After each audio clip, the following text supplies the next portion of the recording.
Es Claudio Ríguez, es sociólogo. Digo, indaga, pero debo decir RCO también, ¿no? Sí. Si no, estamos fallando a tu compañero de tarea en esto. ¿Qué es el índice? Contale, siempre lo renovamos, índice de preocupación del ánimo social. Un título de nuestro portal dice que crece la insatisfacción por la situación económica. ¿Ese es el resultado del hoy? Porque vos escuchás al gobierno y parece que no. No, bueno. Que es lógico que el gobierno diga, pero no que sea tan cara dura. Lo digo yo. ¿Qué tal? Mirá, yo lo que nosotros vemos en nuestros informes, que son trimestrales, pero cuando lo presentamos hacemos una comparación anual. ¿Por qué? Porque nos sirve de mucho comparar año tras año cómo va creciendo o cómo se mueve este índice de percepción del ánimo social. Y lo que vimos en este último informe es que efectivamente una cosa puede ser la macroeconomía y otra cosa es la microeconomía, donde Totalmente diferente. a donde pasan cosas. Claro, Digo, claro. digo, esa es la realidad absoluta y están pasando cosas. Y las cosas que uno ve es lo que se ve o se percibe a través de la cantidad de encuestas que hacemos nosotros.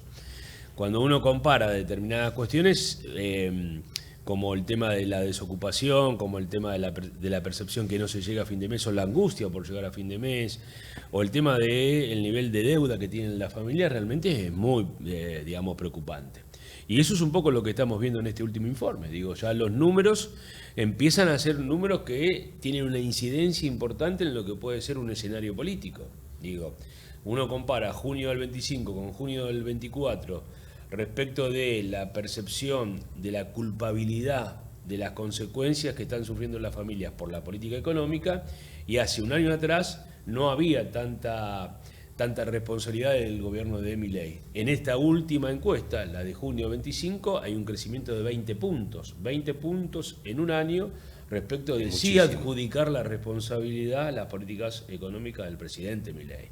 Entonces, más allá de la mala administración que fue el gobierno de Alberto Fernández, digamos, lo que está claro es que ese recuerdo, o ese mal recuerdo, ya empieza a dejarse de lado. Ya la responsabilidad absoluta de lo que está pasando, en lo que uno vive en el día a día, en la cotidiana, de no llegar a fin de mes, del costo de los alimentos, el pago de los servicios, etcétera, etcétera, es responsabilidad exclusiva, o por lo menos ha aumentado bastante la responsabilidad de las políticas de Milei. ¿Ustedes orientan con las preguntas a esas respuestas que estás dando? No sugieren una respuesta, pero van por eso. ¿Hay un mismo grupo social, un mismo grupo etario? ¿Son los mismos a los que los convocan cada 3 meses o van rotando? No, nosotros vamos, digamos, rotando. Nosotros tenemos un esquema de encuestas presenciales y encuestas telefónicas, mediante el teléfono celular. Se hace un mix con eso, se hacen los puntos muestras, las características sociodemográficas, y además se mide en todos los estratos sociales. Digo, si vos lo medís desde el punto de vista de lo que son los estratos sociales, vos te das cuenta hoy que, por ejemplo, la clase alta es la que podría llegar a decir que se ha recompuesto en cierta medida su situación, digamos, económica, o que mejor se ha acomodado a esta realidad económica. La clase media es la que más se está perdiendo. La clase media, la clase media pobre, la clase media obrera, la clase pobre que no tiene un programa de empleo por parte del Estado, digamos, o un plan social, llamémosle así. Bueno, todo eso viene en un descenso social importante. ¿Eso lo hablás con salarios? Digo, clase alta, ¿de qué número hablás? ¿Clase media o media baja? ¿De qué ingresos? Sí, eso hablamos con los ingresos. Nosotros tomamos los ingresos que te marca el propio INDEC y los ingresos, digamos, que tomamos como la canasta básica total. La canasta básica total es el umbral que uno tiene para medir la pobreza. La canasta básica total hoy está en 1.146.000 pesos, creo, y el salario de los trabajadores registrados, los que están bajo convenio, en todos los espacios o en todos los estratos, digamos, desde petroleros hasta el trabajador, digamos, de los municipios, que es terrible, el más bajo. Sí, que es la escala más baja, está en 1.300.000 aproximadamente. Quiere decir que están a 200.000 pesos, menos de 200.000 pesos de llegar al umbral, claro, o de llegar al umbral de la, digamos, pobreza, que es lo que indica la canasta básica. El precarizado total está directamente abajo de todo eso. Bueno, Digo, sí. El que no está con un empleo registrado. Perdón, Ubaldo. Hay un desglose, Claudio, al momento de evaluar la realidad y las expectativas de la gente, de acuerdo a las expectativas que tiene sobre el gobierno nacional, sobre lo provincial, sobre lo local. ¿También pueden arribar a esa conclusión? No hacemos una distinción específica respecto de las administraciones. Lo que medimos es la percepción del ánimo social respecto de la situación de las familias, de los ingresos, de las privaciones materiales y la percepción política que tiene respecto de la política económica nacional. No hay una medición desde el punto de vista de las administraciones tanto provinciales como municipales. Alguien hace poco decía que todavía no hay un espacio político capaz de captar este descontento que es evidente y que cada vez es más exponencial, ¿no? ¿Qué miras respecto a eso? Bueno, si hacemos un análisis político de lo que nosotros podemos reflejar en los números que tenemos respecto del ánimo social o de la percepción de las familias, evidentemente esto es así. Por eso digo que me parece que el dato más significativo en este último IPAS que hicimos, IPAS es el índice de percepción del ánimo social, a junio del 2025, es precisamente el alto crecimiento que hay respecto de la responsabilidad de las políticas de Milei, Caputo, etcétera, etcétera, respecto de la situación de cada una de las familias. ¿Se muestran enojadas esas familias? Están descontentos, se sienten mal, pero ¿están enojados? Mirá, Raúl, yo creo que hay una disconformidad social que se manifiesta. Ahora, ¿cómo se manifiesta esa, esa salida de esta cuestión estrictamente, política o social? Yo, la verdad, si ustedes me preguntan a mí, ¿hay un escenario de caos social? Yo eso no lo visualizo en absoluto. Correcto. Sí, lo que visualizo es que hay un descenso social importante, que la gente está empezando a darse cuenta que la responsabilidad no es solamente del gobierno anterior, o que eso ya pasó, y que ahora, el criterio es que hay un problema serio con la política económica del actual gobierno. Correcto. Que no está funcionando, y que cada vez son más las personas y las clases sociales cuyo dinero no le alcanza, la plata no alcanza, que no llegan a fin de mes, donde el mes se termina el 20 o el 25, o el nivel de deuda que tienen. Yo, les cuento un dato. Cuando terminamos esta encuesta, 2 días después estaba en un chat con un banquero de un banco cooperativo importante de nuestro país. Banquero que además es gerente de la sucursal más importante de la ciudad de Buenos Aires de este banco cooperativo. Y el comentario que él me hizo para mí es absolutamente, llamativo. Me dijo que en 2 meses había crecido la deuda en tarjeta de crédito de los que tienen cuenta en ese banco de 20 millones a 40 millones de pesos. ¿Qué significa esto? Que la gente se endeuda no para viajar, para cambiar el auto, para gastos corrientes. Esa es una porción chiquitita. Lo otro es pagar servicios, comprar la comida, poder pagar el alquiler, etcétera. Es decir, son gastos corrientes. Me sacaste la pregunta. Alguien que no era banquero y que era un laburante que toma un medio en la calle, dijo, y me llamó la atención, y justo digo, viene Claudio, quiero trasladarlo, el uso de la tarjeta de crédito. Normalmente no la usaba, y cuando la usaba era para renovar una heladera, un lavarropa, un secarropa, un electrodoméstico. Ya no compro eso, trato de arreglarlo, pero no llego a más que el 15. Del 15 a fin de mes la uso para comer. Es así. Está financiando comida con la tarjeta de crédito. Ustedes fíjense que a nosotros nos dio que un 87% de las familias tiene deuda. Y la deuda es con tarjeta de crédito, con préstamos personales. Sabiendo lo que significa la deuda con tarjeta, ¿no? Sí. Si uno incluso pregunta más, que es a veces lo que hacemos con alguna pregunta en particular, se va a dar cuenta que ya esto del pago total existe para pocos. Lo otro es el pago mínimo y, fíjense las cuotas que están cobrando los bancos. Sí, hay una idea, perdón, que uno trata de, y casi una propuesta de que lo pensemos juntos respecto a lo que significa toda esta decepción y todo este cuadro que ustedes revelan en el último relevamiento, Claudio, y que por ahí tirando de la soga también explica algunas conductas que han tenido eco recientemente, por ejemplo la baja participación que hubo en las elecciones en la ciudad de Buenos Aires, especialmente en los sectores populares de la ciudad de Buenos Aires. Ahí hay un problema porque ahí entramos en el terreno de las famosas deudas de la democracia también. Si no pensamos esto como parte de una explicación originada en todo este cuadro que ustedes muestran. Bueno, yo creo, en eso coincido totalmente. Me parece que hay una... vemos que empezamos a tener en cierta medida un descreimiento de algunas conductas democráticas. Una conducta democrática es ir a votar. El voto es obligatorio en este país. Y sin embargo la gente no está yendo a votar. Al contrario, es decir, cada vez van menos. Cada vez van menos y la última info que nosotros tenemos es que en la provincia de Buenos Aires al día de hoy está digamos, cuando uno pregunta, ¿usted iría a votar en las próximas elecciones? El porcentaje no está superando el 55%, lo cual es nada, ¿sí? Recuerden ustedes que el último porcentaje o el último dato que nosotros tenemos creo que llegó al 76-77%. Entonces, esta brecha indica, digamos, un descreimiento social, mucho desgano respecto de que si efectivamente yo voy y participo, mi voto cambia las cosas, eso la verdad no se está viendo, y también un desánimo que genera, digamos, poca participación, muy poca confianza por la cuestión estrictamente política, y empezar a mirarse un poquito, a ver solamente para el lado nuestro, a ver cómo hacemos para poder sobrevivir y llegar a fin de mes. Es decir, como que no hay una preocupación efectivamente por decir, bueno, vamos a ver de qué modo cambiamos esto. A pesar que no es ninguna contradicción, por supuesto, que lo que se cree es que la única forma de poder cambiar esto es a través del voto. Por eso digo, como dije antes... Pero no lo ejecutan, claro. No, pero claro, por eso digo, como dije antes, no se ve un escenario de conflicto social, de conmoción social, de caos, como uno puede llegar a pensar, bueno, estamos en un pre-2001, la verdad que por lo menos eso nosotros no lo estamos viendo. Y estas de medio tiempo son como más marcadas de la poca importancia. Sí, siempre lo fueron.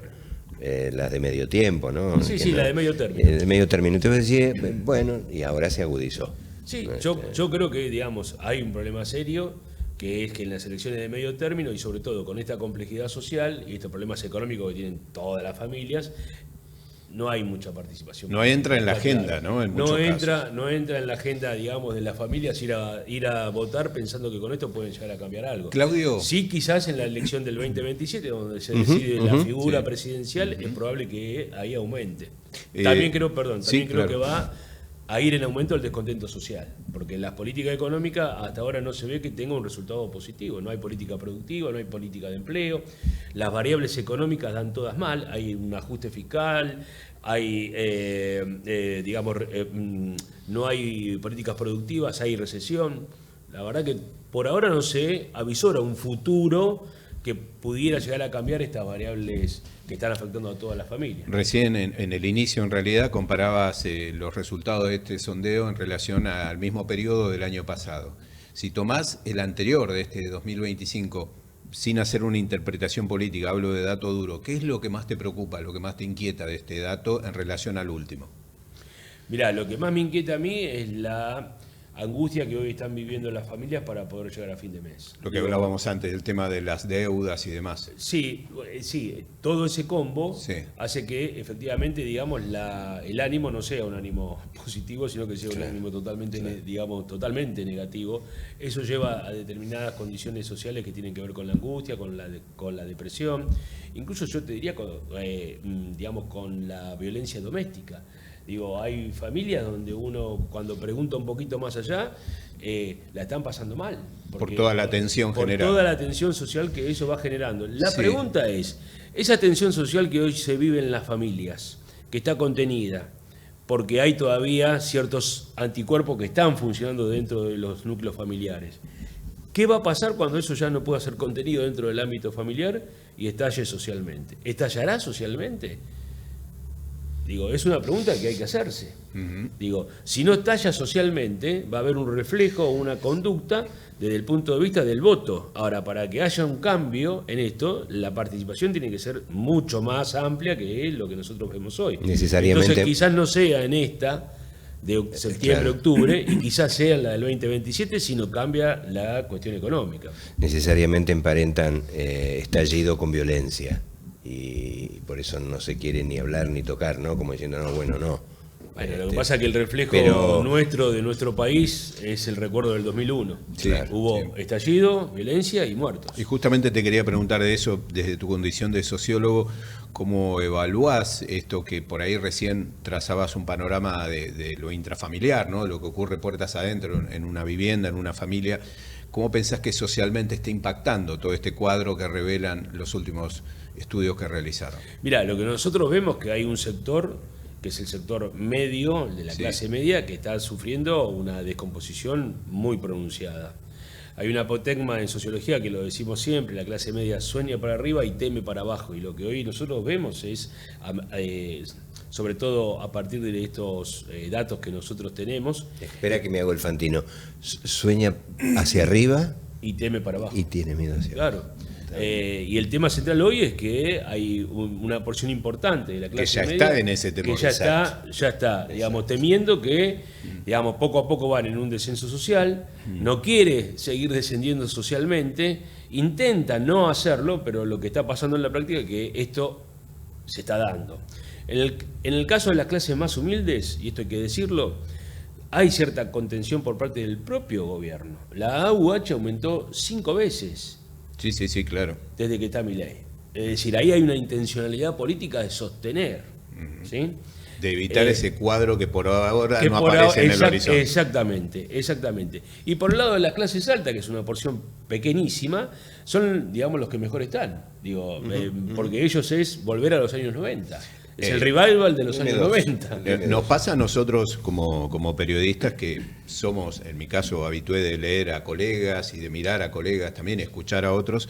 En tu caso, como consultor, ¿hay algún dato que hayan realizado alguna otra consultora, alguna otra empresa, que vos digas, mira, esto va a tono con lo que nosotros mostramos, pero nosotros no lo salimos a medir, por ejemplo?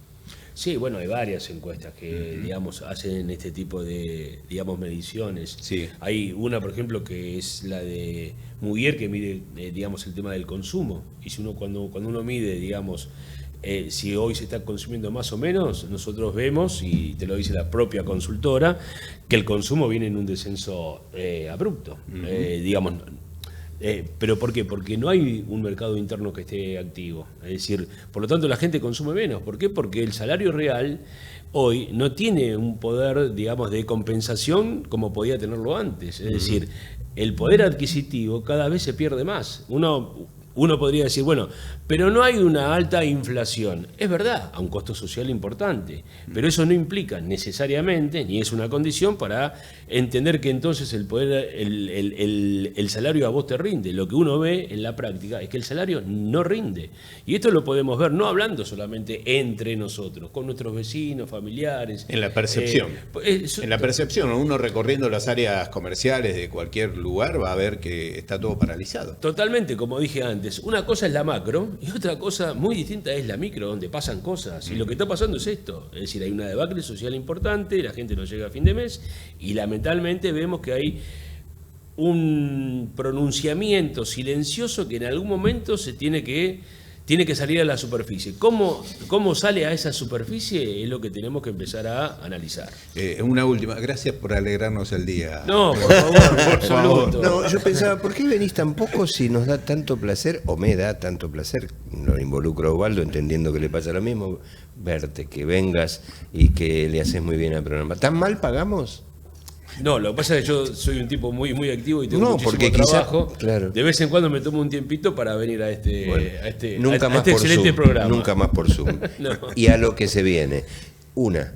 Cuando encuestás por celu, ¿no? Y ya te mandan al carajo, te contestan, te cortan.